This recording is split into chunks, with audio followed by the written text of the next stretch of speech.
Hello everyone, introduce myself. My name is Dela Nazwa, MPM 2441111, and I'm from class MJ24C. And thank you for giving me the opportunity to present today. In this presentation, I will discuss the topic of implementation of risk management or penerapan manajemen risiko.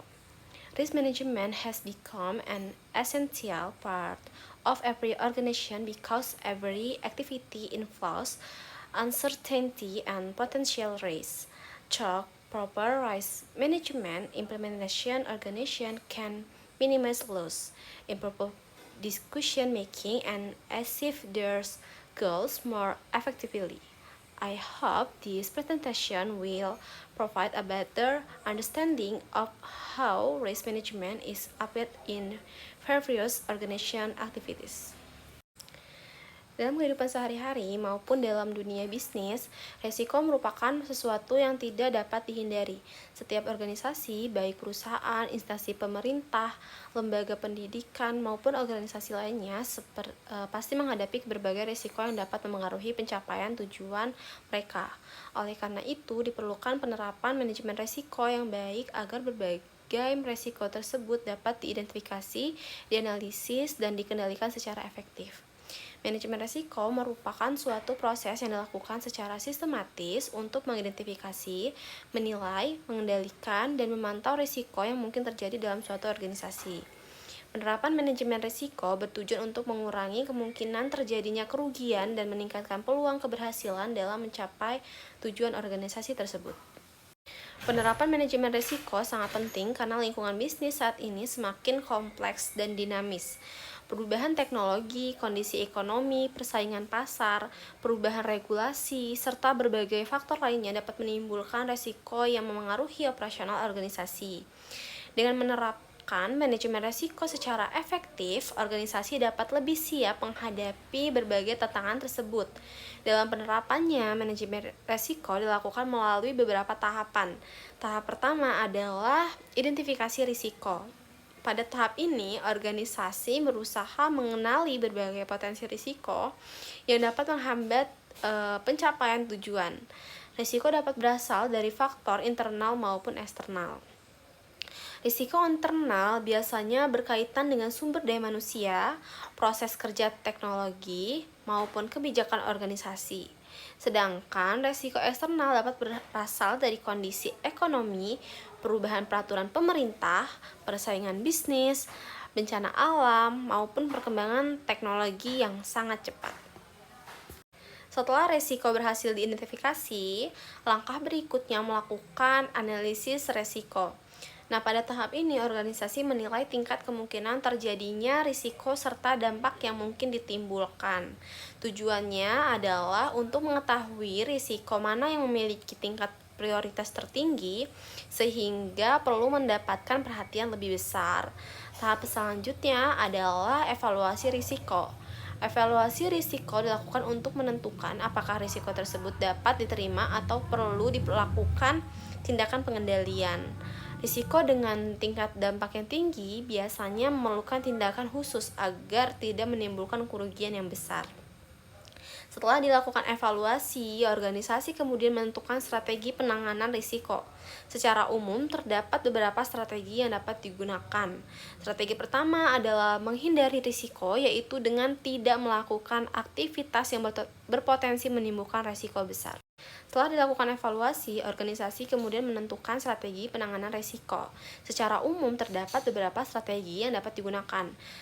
Strategi pertama adalah menghindari risiko, yaitu dengan tidak melakukan aktivitas yang berpotensi menimbulkan risiko besar.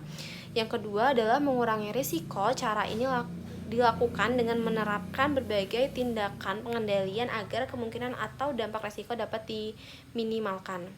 Yang ketiga adalah memindahkan risiko kepada pihak lain. Contohnya adalah penggunaan asuransi untuk mengalihkan sebagian risiko kerugian kepada perusahaan asuransi.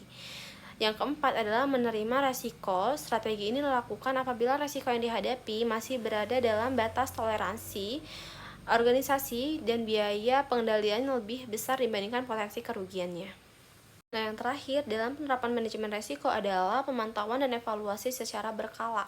Organisasi harus memastikan bahwa strategi pengendalian yang diterapkan berjalan dengan efektif. Jika ditemukan kelemahan dan perubahan kondisi lingkungan, maka perlu dilakukan penyesuaian terhadap sistem manajemen resiko yang ada. Penerapan manajemen risiko dapat ditemukan dalam berbagai bidang. Salah satunya adalah seperti pada perusahaan manufaktur. Dalam perusahaan manufaktur terdapat risiko kerusakan mesin, kecelakaan kerja, keterlambatan bahan baku, dan cacat produk. Untuk mengatasi risiko tersebut, perusahaan menerapkan standar operasional prosedur atau SOP, melakukan pemeliharaan mesin secara rutin, memberikan pelatihan keselamatan kerja, dan melakukan pengawasan kualitas produk secara. Contoh lainnya seperti pada sektor perbankan. Bank menghadapi berbagai resiko seperti risiko kredit, risiko operasional, risiko likuiditas, dan risiko keamanan data. Untuk mengelola risiko tersebut, Bank menerapkan sistem pengendalian internal, audit berkala, penggunaan teknologi keamanan informasi, serta prosedur verifikasi yang ketat dalam setiap transaksi. Penerapan manajemen risiko juga dapat ditemukan dalam dunia pendidikan, misalnya sekolah atau universitas perlu mengidentifikasi berbagai risiko, seperti bencana alam, gangguan keamanan, kerusakan fasilitas, hingga gangguan sistem pembelajaran. Dengan adanya manajemen risiko, lembaga pendidikan dapat menyusun langkah-langkah pencegahan dan rencana darurat untuk menghadapi berbagai kemungkinan yang terjadi.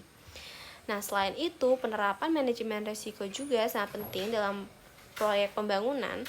Dalam suatu proyek terdapat risiko keterlambatan pekerjaan, kenaikan biaya, kecelakaan kerja, dan perubahan kebutuhan pelanggan.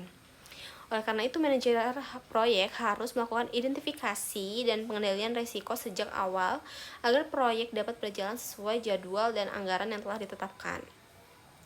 Nah, di era digital saat ini, penerapan manajemen risiko juga sangat berkaitan dengan keamanan teknologi dan informasi. Banyak organisasi menghadapi ancaman berupa serangan siber, pencurian data, malware, maupun kebocoran-kebocoran informasi penting lainnya.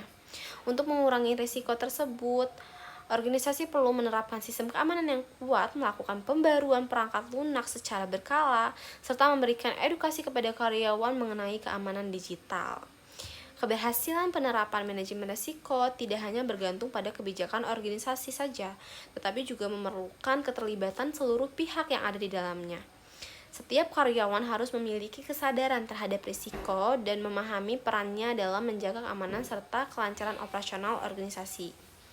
Budaya sadar risiko menjadi salah satu faktor penting dalam keberhasilan manajemen risiko.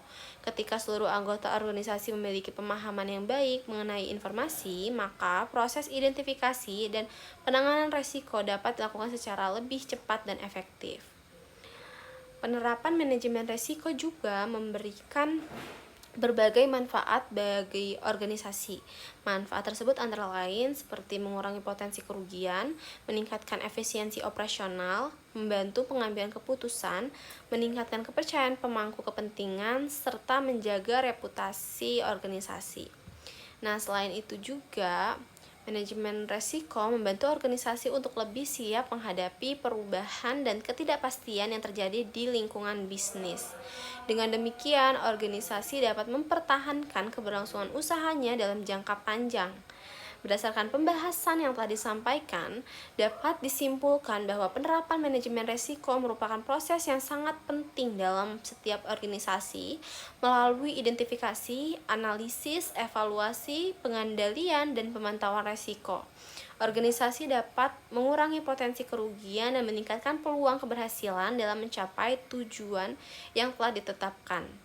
Oleh karena itu, setiap organisasi perlu menjadikan manajemen risiko sebagai bagian dari budaya kerja agar dapat menghadapi berbagai tantangan dan perubahan di masa depan secara efektif.